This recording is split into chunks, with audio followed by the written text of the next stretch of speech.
Hey YouTube, what's going on? It's Edward Diaz, Secure Circuitry LLC, bringing you the first user requested video having to deal with getting an IT job with no experience. My hope for this video is that whether or not you're changing industries, changing jobs, or just looking for your first IT job, that this video may be of use to you.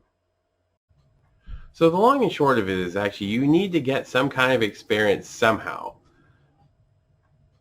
So how do we go about getting that? So the short answer is that you actually need to go get some kind of experience. And the more complex answer is that it depends on the company and who's doing the hiring. Okay, so here are some example paths you could go down. Teaching yourself, like learning, self-learning. You could also work on projects that are important to you, put together a portfolio.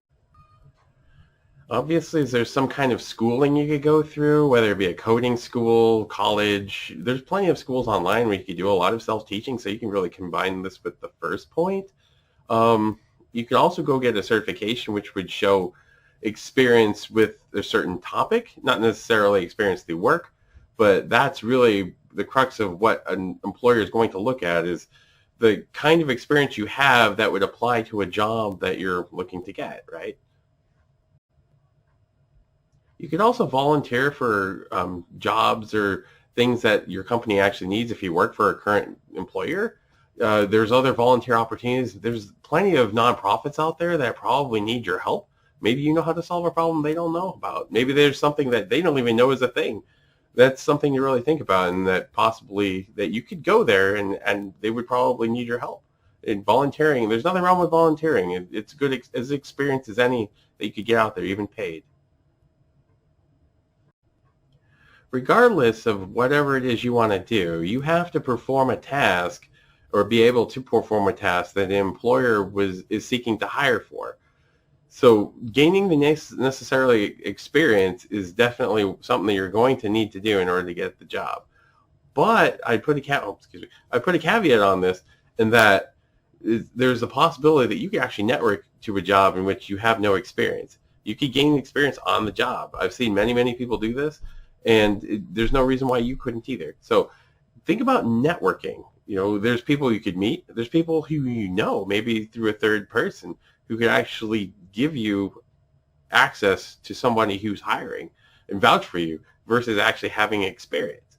I've actually experienced that myself, and it does work. Going through a third person sometimes being vetted is better than a resume sitting on somebody's desk. Really think about it. It's a personal relationship somebody has with somebody, and they just personally vouch for you, right? So that's definitely something you should probably look into. If you have a third person through a person you know, you should probably seek that avenue as well. Sometimes it's not about how much you know or how much experience you have, it's who you know. And believe it or not, I mean, some people I know would say, hey, that's not fair, but life's not fair. So your job as a prospective employee is to get yourself in the interview pool. Get yourself to the interview. There's going to be tons of resumes out there probably for the same job. Your job is to get yourself into the interview pool. And if that comes through networking, so be it, right? I mean, it's a free world out there. If you networked and you had access to somebody who has a position open to hire for, I would say go for it. You know, it's something to really think about. As I said in one of my previous videos, you'll probably see the link up there or down here somewhere. Anyway, one of your other jobs when trying to find a job is to get yourself in a smaller and smaller group of people. Sometimes networking can actually get yourself access to somebody who's hiring, who can also get your resume fast-tracked possibly to the top of the pile. All right, so let me relay my experience and so help relate to you guys, see how I got started. If you are watching this video and you have IT experience, how you got your first IT job, please also tell me your experience down below. I'd be really interested in hearing your story as well. All right, so my story started, I started fixing friends' computers for fun, and I got to college and I needed a job. So I looked on my college's job board, and there was a job in which was posted that they're looking for somebody to help run a computer lab. So I was like, oh, I can do this job. But the problem with the job is that they were looking for somebody with a computer science degree, or at least like, not necessarily the degree. They were looking for somebody in the program, that in the computer science program.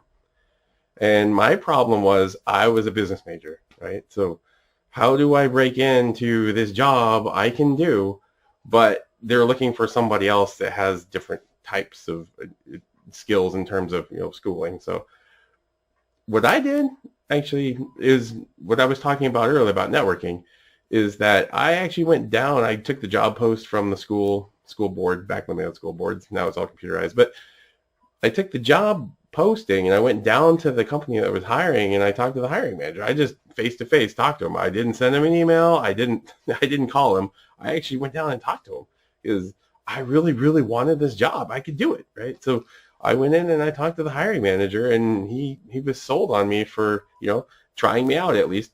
So that's pretty much my foot in the door. I mean, I networked my way into a job that in which they were clearly looking for somebody else. So if I can do it, you can do it too. So that's my story. Like I said, if you have your story, if you're in the IT industry and you help some of the other viewers out by telling your story down below, I'd really be interested in reading that, and I'm sure a lot of the viewers would too. So, all right, so that's all I have. So shout out to Chubby Girl Gone, who was the one who requested this video. And if you have any topics that you'd like me to discuss on video here on YouTube, please make sure that you comment on down below, giving me your suggestions. And as always, if you like this video, make sure you like and subscribe down below. It helped the channel a lot. It helped me produce videos faster for you guys. And as always, all right, see you guys next time. Thank you.